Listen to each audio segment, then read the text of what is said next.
Le 12 mai, c'est la journée mondiale du syndrome de fatigue chronique. On peut aussi parler d'encéphalomyélite myalgique ou bien de MSFC. Je profite de cette journée pour témoigner de ma vie avec le MSFC. Témoigner, c'est un moyen pour moi de mieux faire connaître cette pathologie. Je suis malade depuis une dizaine d'années, mais mon état s'est aggravé il y a 5 ans environ. J'ai longtemps refusé de voir ce qui m'arrivait. Mon corps m'envoyait des signaux, mais je les ignorais. Il me fallait tenir coûte que coûte. Je ne voulais rien sacrifier de ma vie si active. Mais peu à peu, je suis obligée de renoncer à toutes mes activités de loisirs. Plus de marche nordique, ni de grands balades à vélo. Plus de lecture, plus de cinéma, plus rien. Puis un jour, il m'est impossible de travailler, malgré tous mes efforts. Et je ne travaille plus depuis 3 ans. Il ne me restait plus rien de ma vie. Le MSFC m'avait tout pris, jusqu'au jour où je me suis dit que c'était trop. Trop, tout était trop compliqué. Trop compliqué de vivre dans un corps vieux de 80 ans. Pourquoi tant de souffrance, de douleur, de raideur? Pourquoi cet épuisement qui dure? Je ne comprenais pas pourquoi je n'étais plus capable de marcher ou de tenir debout. Je n'acceptais pas de devoir m'asseoir pour me brosser les dents ou éplucher mes légumes, ou bien encore de devoir être allongée la plupart du temps, parce que même assise, ce n'était pas possible. Bien trop compliqué de ne rien pouvoir faire. Trop compliqué aussi de vivre avec un cerveau qui ne répond plus.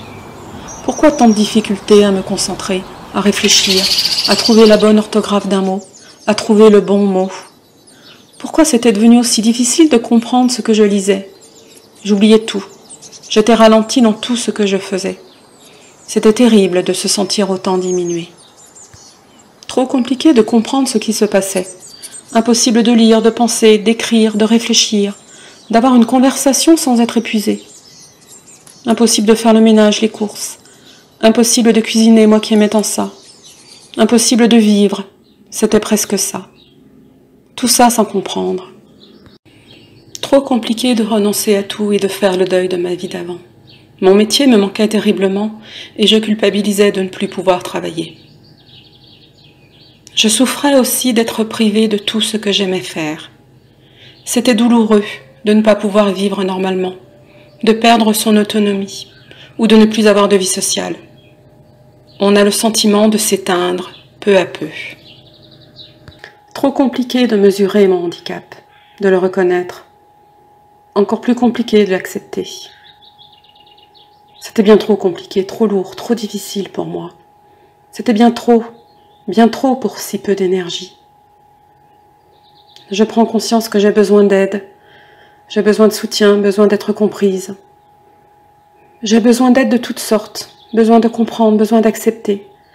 J'ai besoin de pouvoir vivre au lieu de survivre. Il m'a fallu chercher de l'aide, car c'était trop dur pour moi. Toute seule, je n'y arrivais plus. De l'aide, difficile d'en trouver autour de moi. Peu de personnes comprenaient ce qui m'arrivait. Peu de personnes avaient envie de voir à quel point j'allais mal. Peu de bienveillance, peu ou pas de soutien. De l'indifférence, voire du rejet. Je m'éloigne de tous ceux qui ne m'apportent rien de bon. Il reste peu de monde autour de moi. De l'aide, j'en ai trouvé en me rapprochant d'une association qui m'a orientée vers un centre antidouleur et un hôpital de jour. Alors commence une prise en charge pluridisciplinaire pour alléger tout ce qui peut l'être. Mes douleurs, mes émotions, mon stress, ma dépression, mon corps, mon esprit et bien d'autres choses. En allégeant tout ce qui m'encombre, je retrouve un peu d'énergie. Je ne suis pas guérie, loin de là, juste débarrassée de ce qui consomme de l'énergie pour rien. Je fais de la remédiation cognitive dans l'espoir d'améliorer mes troubles. J'apprends des stratégies pour moins oublier, retrouver mes souvenirs plus facilement et améliorer ma mémoire de travail. J'ai aussi des séances de MDR pour traiter et retraiter des émotions très anciennes. Mon sommeil s'améliore peu à peu. Je constitue ma boîte à outils. Eutonie, Feldenkrais, auto-hypnose, méditation pleine conscience, cohérence cardiaque, etc. Des outils indispensables au quotidien pour limiter le stress et les douleurs et ainsi agir sur mon capital énergie. Tout cela ne me permet pas de guérir, mais c'est tout ce que je peux faire. Et je vis mieux. Les limites que le MSFC m'impose, je les contourne avec de nouvelles libertés. Un jour, je découvre de nouveaux possibles. Bouger, mais autrement, avec légèreté, avec économie, de nouveau avec plaisir, toujours avec parcimonie. Un autre jour, l'horizon s'éclaircit, une lueur d'espoir apparaît, je recommence de nouveau à vivre.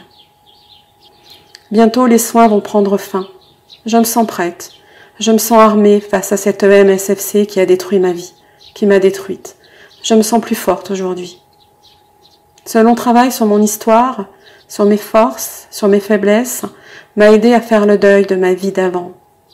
Je me reconstruis, une nouvelle vie commence pour moi. Ce n'est pas celle dont j'ai rêvé, mais je me sens renaître. Aujourd'hui, le MSFC est toujours là, mais je fais avec.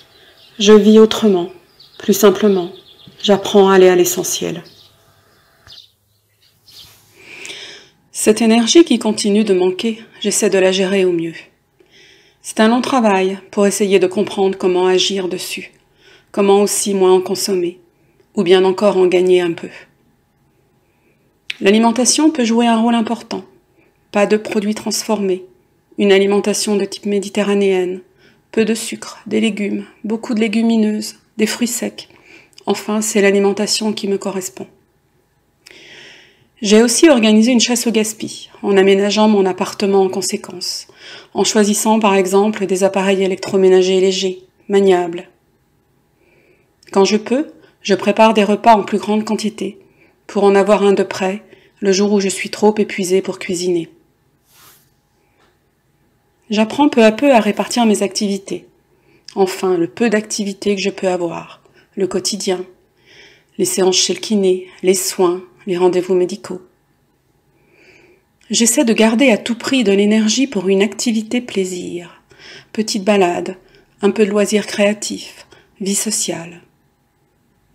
J'alterne aussi mes activités avec des pauses et des moments ressources comme la méditation par exemple, ou bien encore la cohérence cardiaque.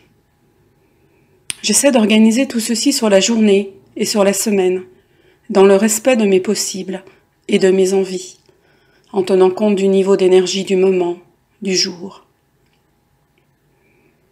Cette énergie, c'est un peu l'objet de toutes les attentions quand on vit avec un EMSFC. Oh, tout n'est pas parfait. Je fais de temps en temps un malaise post-effort, parce que je n'ai pas écouté les signaux envoyés par mon corps, ou bien parce que j'ai oublié de respecter mes possibles, ou bien encore parce que je n'ai pas voulu refuser une invitation de dernière minute. Il est facile de dire non, mais c'est plus difficile d'avoir le sentiment de passer à côté de la vraie vie. Oh, tout n'est pas rose. Je râle régulièrement contre mes troubles cognitifs qui m'empêchent de lire ou d'écrire comme je le voudrais. Ces troubles qui me privent aussi d'avoir une conversation soutenue et qui m'obligent à tout noter. Mais, même avec des troubles cognitifs, j'ai réussi à écrire et à publier un livre. Il a fallu du temps, de la patience, de l'énergie, et sans l'aide de plusieurs amis, je n'y serais sans doute pas arrivée. Oh, tout n'est pas simple. Bien des choses restent difficiles d'accès, voire sans solution. Ou du moins, je n'en ai pas encore trouvé. C'est souvent une affaire de compromis. Difficile de se déplacer, par exemple. Impossible de conduire plus de 15 minutes, et surtout pas en ville. Compliqué de prendre le métro. Hésiter entre chercher l'ascenseur ou prendre les escaliers. Impossible de me déplacer loin. Trop de fatigue, même en train. Oh, tout n'est pas gagné. Les fins de journée restent compliquées. L'énergie manque, et c'est souvent difficile d'accepter de ne rien pouvoir faire, ni préparer son repas, ni prendre une douche, ni regarder la télé, encore moins lire ou discuter. C'est un peu comme un no man's land, tellement je suis ralentie. Je peux connaître de grands moments de découragement. Heureusement, je me couche tôt, et je m'endors aussitôt. Oh, il y a encore des sujets qui me révoltent. C'est encore compliqué pour moi de m'entendre dire que le MSFC n'existe pas et que j'ai une dépression masquée. Mais aujourd'hui, je ne me laisse plus faire. J'ose me défendre. J'ose expliquer que je n'ai plus de dépression. Oui, j'en ai fait une, sans doute à force de ne pas être entendue. Mais aujourd'hui, je ne suis plus dépressive. J'ose affirmer que ce n'est pas dans ma tête. J'ose. Mais suis-je vraiment entendu? Pas si sûr. Oh, il y a encore du travail pour faire connaître et reconnaître le MSFC.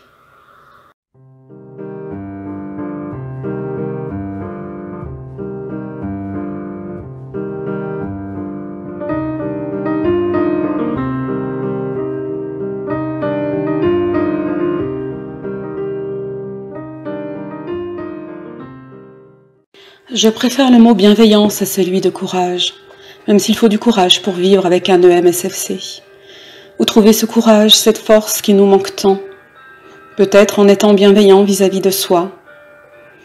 Certes, c'est compliqué d'être bienveillant vis-à-vis de soi-même quand tout lâche. Son corps, ses forces, sa tête, son énergie, son moral. Mais c'est si important d'arriver à prendre soin de soi, d'avoir une alimentation adaptée, de trouver des solutions pour améliorer son quotidien et retrouver un peu d'énergie. C'est tout aussi important de chercher de la bienveillance autour de soi, d'avoir quelques personnes sur qui on peut compter. Essayez aussi de se protéger des personnes qui, par leur toxicité, nous prennent de l'énergie pour rien. Ce serait dommage de gaspiller cette énergie qui nous manque tant. Un jour, nos limites peuvent devenir liberté au possible. Essayez de respecter ses propres libertés, c'est possible. Essayez aussi d'attendre des autres qu'ils les respectent. C'est tout un programme, choisir d'accepter de l'aide, choisir de faire ou de ne pas faire, choisir de différer, choisir de partager, choisir de prendre un moment pour soi, choisir de déléguer, tout ça pour respecter l'énergie du jour. Gardez la liberté de choisir. C'est important de choisir plutôt que de subir. C'est indispensable de rester libre, libre de ses choix. C'est indispensable de rester maître à bord, malgré le MSFC. C'est montrer que nous pouvons être plus forts. Comment garder l'envie de vivre quand tout est si compliqué? C'est pas si facile. Comment faire le deuil de sa vie d'avant? Comment accepter l'incompréhension de ses proches, cette incompréhension qui isole un peu plus? Difficile de supporter ces regards suspicieux. Difficile de voir les autres s'éloigner. Comment supporter toutes ces difficultés pour se faire entendre des médecins, des institutions, des administrations? Comment faire face à tous ces changements dans sa vie? Souvent plus de travail, un isolement social difficile à vivre, un quotidien compliqué. Des malades ont suffisamment de ressources pour faire face seuls. Certains sont bien entourés par leurs proches. D'autres non. Des outils peuvent aider, comme la méditation en pleine conscience par exemple.